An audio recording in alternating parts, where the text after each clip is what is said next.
അങ്ങനെ നമ്മുടെ രേണുസുതി ബിഗ് ബോസ് വീട്ടിൽ നിന്ന് പുറത്ത് പോയിരിക്കുകയാണ്. പുറത്ത് പോയതാണോ പുറത്താക്കിയതാണോ എന്നൊന്നും നമുക്ക് കൃത്യമായിട്ട് പറയാൻ പറ്റില്ല. കാരണം അത്യാവശ്യം ഒട്ടും കാര്യങ്ങളൊക്കെ ഉണ്ടായിരുന്നു. പക്ഷേ എപ്പോഴും ക്യാമറയിൽ നോക്കി പോകണം എന്ന് പറയുന്ന ഒരു കാരണം കൊണ്ടാണ് പുറത്ത് പോകുന്നതെന്ന് പറഞ്ഞാൽ ലാലേട്ടൻ ഇന്നലത്തെ ഓണം എപ്പിസോഡിൽ വീടിനകത്ത് പോയിട്ട് തിരിച്ചു വരുമ്പോൾ നമ്മുടെ രേണുസുതിനെയും കൂട്ടി പുറത്തേക്ക് വരുന്നത്. സത്യം പറഞ്ഞാൽ പുള്ളിക്കാരിക്ക് ഇപ്പോൾ നല്ല സങ്കടം ഉണ്ടാകും. കാരണം പുറത്ത് പോയി നോക്കുമ്പോൾ അതായത് അത്യാവശ്യം സപ്പോർട്ടും കാര്യങ്ങളൊക്കെ രേണുസുതിക്ക് ഉണ്ട്. അങ്ങനെ ഇരിക്കും ഇത് കാണുമ്പോൾ രേണുസുതിക്ക് സത്യത്തിൽ നല്ല സങ്കടം വരാൻ സാധ്യതയുണ്ട്. എന്നാലും എന്താ പറയുക, ക്യാമറയിൽ നോക്കി എപ്പോഴും എനിക്ക് ഇവിടുന്ന് പോകണം എന്ന് പറഞ്ഞപ്പോൾ ഇങ്ങനെ ഒരു പോക്ക് പ്രതീക്ഷിച്ച് കാണില്ല രേണുസുതി. ലാലേട്ടൻ വന്നു, കൂടെ വിളിച്ചോട്. ലാലേട്ടൻ അതിൻ്റെ ഇടയിൽ പറയുന്നുണ്ട് എന്ത് ചെയ്യാനാണ്, നല്ല വോട്ടിങ്ങും കാര്യങ്ങളൊക്കെ ഉള്ള ഒരാളാണ്, പക്ഷേ ഇത് ചെയ്യണം, നിരന്തരമായി നമ്മളോട് പോകണം എന്ന് പറയുമ്പോൾ നമുക്ക് കൊണ്ടുപോകാതിരിക്കാൻ പറ്റില്ലല്ലോ. പുറത്തുനിന്ന് ആൾക്കാർ ചോദിക്കുന്നുണ്ട് എന്തുകൊണ്ട് പോകണം എന്ന് പറഞ്ഞ ഒരാളെ പോവാതെ ഇവിടെ തന്നെ വെച്ച് നിർത്തുന്നു എന്നൊക്കെ ചോദിക്കുന്നുണ്ടെന്നെല്ലാം പറഞ്ഞിട്ടാണ് രേണുസുതിയെ എടുത്ത് പുറത്ത് കൊണ്ടുപോകുന്നത്. സത്യത്തിൽ ഒരു ഗെയിമർ എന്ന നിലയിൽ രേണുസുതി അതിൻ്റെ അകത്ത് ഒന്നും ചെയ്യുന്നില്ല. ഒരു ബിഗ് ബോസ് ഒരു ട്രിപ്പ് പോയതുപോലെ പോയി എന്നല്ലാതെ പ്രത്യേകിച്ച് അവിടെ ഒന്നും ചെയ്തതായിട്ട് കാണുന്നൊന്നുമില്ല.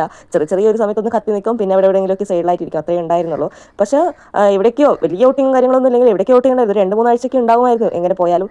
പക്ഷേ എന്താ ചെയ്യുക, ഭാഗ്യമില്ല എന്നൊക്കെ പറയാം. അങ്ങനെ ബിഗ് ബോസ് വീട്ടിൻ്റെ പടി ഇറങ്ങിയിരിക്കുകയാണ് നമ്മുടെ രേണുസുതി. കൂടുതൽ ലൈവ് അപ്ഡേഷനുമായി വീണ്ടും കാണാം. ചാനൽ സബ്സ്ക്രൈബ് ചെയ്ത് ലൈക്ക് ചെയ്യുക.